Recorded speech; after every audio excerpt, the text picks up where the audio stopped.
Зошто нема да има рудник од правна гледна точка? Затоа што не знам кој би се осудил во Македонија и покрај тоа што ние не важиме многу за некоја си дисциплинирано правна држава, но сепак правдата кога еден ден ќе ги стигне и тие кои што ќе се осмелат да потпишат дозвола за работа на една истечена концесија, кој што тоа и премиерот го сам рече дека има 3 до 4 причини веднаш да им ја одземе концесијата, дека времето не можат да го вратат назад, не можат тие да ги потполнат документите, дури еве и сега, ние сега да идеме сите на Марс, да оставиме сами да работат тука, они повторно не се во можност, физички не се во можност да одговорат на некои барања што се предуслов за добивање дозвола за работа во договор за концесија.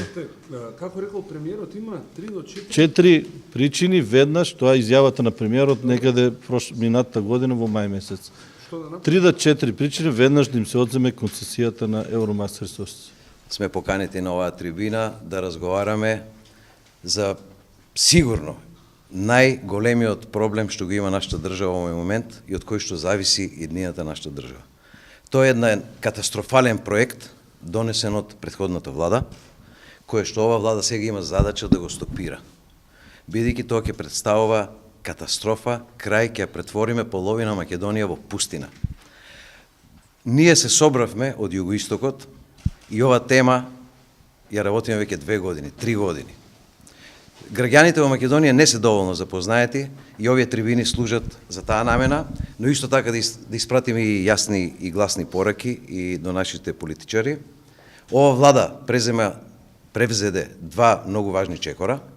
Едниот го затвори, односно ја одзеде концесијата на рудникот Казандол во Валандово, и вториот чекор го донесе законот заедно со парламентот, законот за забрана на цијанид и сулфурна киселина за употреба во рудниците во Македонија. За жал, еве јавно ќе ви кажам, имаме информации дека ова рударско лоби во Македонија, кои го сочинуваат мал број на политичари, мал број на професори од Штипскиот и од некои скопски факултети, ќе ги кажеме покасно и си име, и неколку лобисти од бизнес сферата, дека се спрема да се покрене иницијатива пред Уставниот суд за укинување на законот за употреба на цијанид и сулфурна киселина.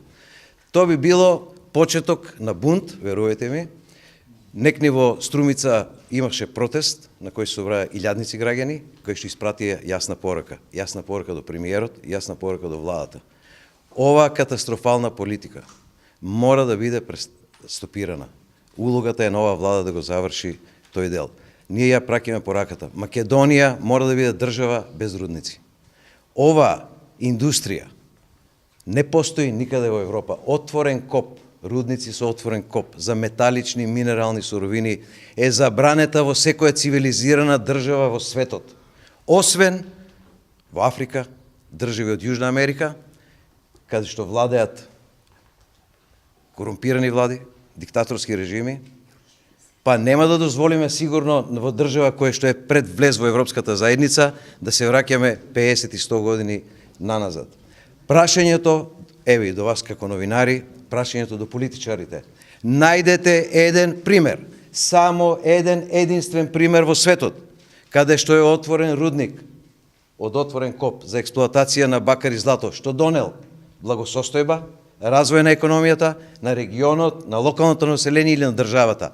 Без исклучок, тоа се најсиромашните држави во светот, без исклучок, тоа се најсиромашните региони во светот. Па каква е ова приказка дека ние со рударство во Македонија ќе направиме една од најубавите парчиња на земјината топка? Пораката е јасна. Македонија без рудници.